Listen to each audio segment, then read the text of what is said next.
around and support us. They're going to hear it, and they're going to answer you. And that's kind of what I want to talk about. How we get to answer people, not just when they are feeling a sense of gratitude, but how we are supposed to show up in people's lives when hard things happen. Our rabbis of old taught that God's own self, visited Abraham when Abraham was recuperating in his tent. It was the very first act of Bikur Cholim, the principle of visiting the sick. God went to visit Abraham. The rabbis also taught that God provided clothes to Eve and to Adam after they realized that they had none. And so God clothed the naked, Malbish Arumim. There's a third example. At the very end of Moses' life, at the very end of the Torah's text, God is the one who buries Moses. God's own self, God buries Moses. Levayat HaMet, accompanying the dead for burial.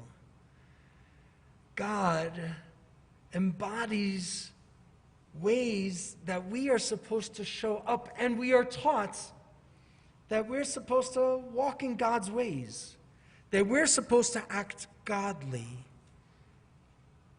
I think whenever we say Shalom Aleichem, Malachei Hasharet, welcome, good to see you, Shalom Aleichem, peace unto you, you ministering angels, I am more convinced every day that we are the ones that are supposed to be the angels. That we are the ones walking in God's way, that clothe the naked and visit the sick and bury the dead and so much more. When there's a catastrophe, we need to be the ones who show up to provide the clothes, to provide the care, provide the presence, to remember those who are hurting. And even if the principle says that it's Bikur Cholim, visiting the sick, let's not just think about it in such a limited way of some kind of physical ailment. Let's not call it sick. Let's talk about how we are wounded, how we might be hurting, and how we are to visit and show up. With a mask, through a text, online, I don't care, but we can't let people feel like they're alone.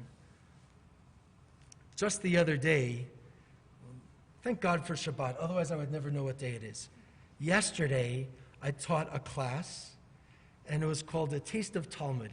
Once a month, we teach a class. And I was trying to figure out, what is it that I should be teaching? What kind of a text should be shared? It feels like just looking at some classic texts and looking at rabbinic understandings of things, it didn't seem right. So I found a text that I shared with this group that challenges complacency. After announcing publicly, it says in the Talmud, after announcing publicly that a teacher was ill and was feeling alone, there was an announcement that was made for the entire community, the way we send out emails. The whole community was told that a particular rabbi was sick, and nobody showed up. Nobody did anything. There was a silence. And one of the most significant rabbis of the generation, Rabbi Akiva, goes and cleans up the sick person's house himself.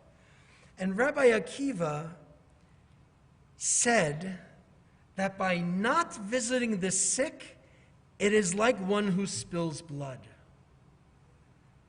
If you don't visit somebody who's hurting, it's as if you spill that person's blood. Now, when I first looked at the text, I thought that maybe this was about akin to murder. But I really think it's like wounding the person ourselves.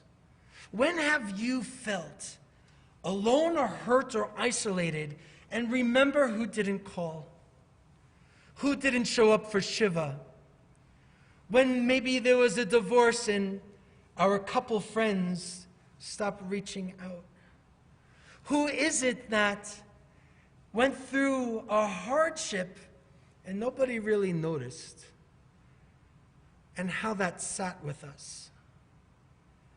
Those are the kinds of things we don't easily forget. Now, I'm not someone who's in favor of holding a grudge. I don't think it's good for us. But as human beings, we tend to hold on to some of those things. We know when we've been let down by some of the people that are supposed to be important to us. All the more so for a community that's really a community. All the more so for people, hundreds, thousands.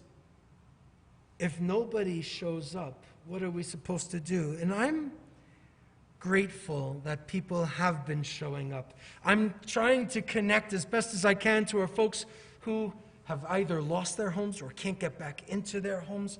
We have a bunch of people here in that scenario.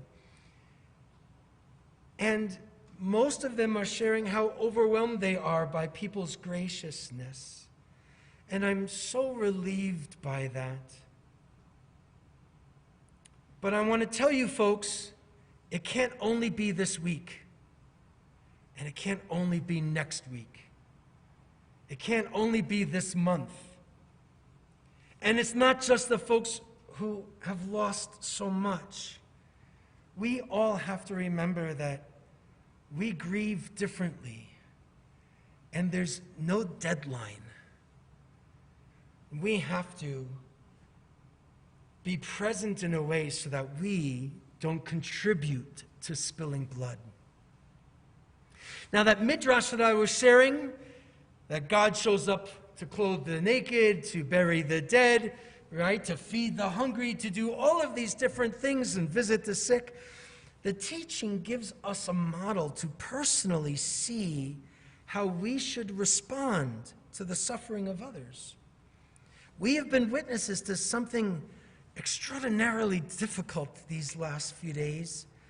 Our neighbors and friends and family have been challenged to their core with a loss of possessions, or for others to be out of their houses for weeks or months to come because there's a need for remediation. Can we show up for those who have lost, those who have hurt, those who need the strength to care for themselves and to care for their children?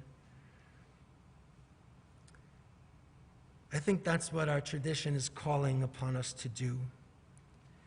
Can we open our eyes to the hurts of the many?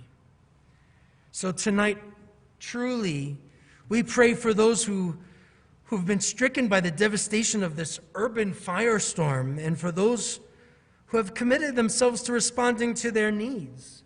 We pray that those who suffer find comfort through friends and family and presence, and through you, God, through their faith, through the loving kindness of emergency workers and volunteers. Community have come to aid.